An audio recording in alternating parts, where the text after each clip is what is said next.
Hello, what is your name? My name is Fred Pinkett. I'm Vice President of Product Management for Security Innovation. Welcome to Colombia.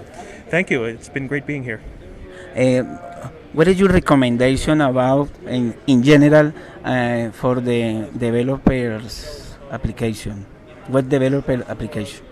So, developers must learn about security as part of their work. Uh, they're often not taught security in college or in training programs. So, it's good and it's going to be important for what they do to learn about security. And you can get started for free on the internet with organizations like OWASP, OWASP.org, or information from my company. We have free information on the net about getting started, about thinking about security, what problems can be in your code when you're developing applications, and just becoming aware in general.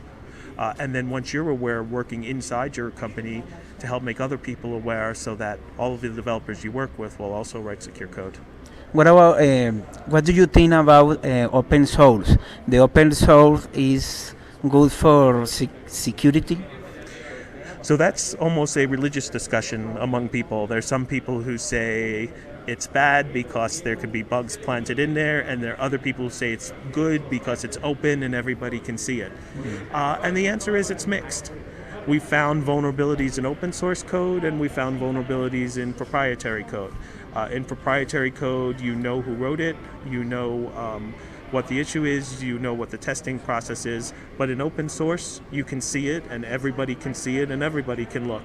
So it's more of a feeling and a desire and a culture and an approach than one is better than the other for security. Either can be good, and it depends on how you're going to work and what your process is going to be, which you choose. Why engineering software sometimes not include the technical or security software? Why does, could you repeat the question? I'm sorry. Yes, we had engineering software.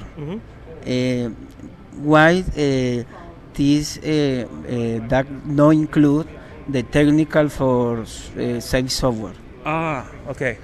So this is the main problem right now is that the requirements for a program usually include what the customer needs to do with the software, how fast it needs to run, and things like that.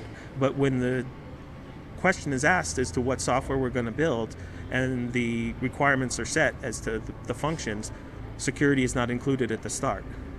So you need to think about security at the start as part of it. It's what the requirements are for security needs to be thought about. There's a formal process called threat modeling, which you can look up on the internet, which is the process that says, for my software, for my program, what are the things I'm worried about?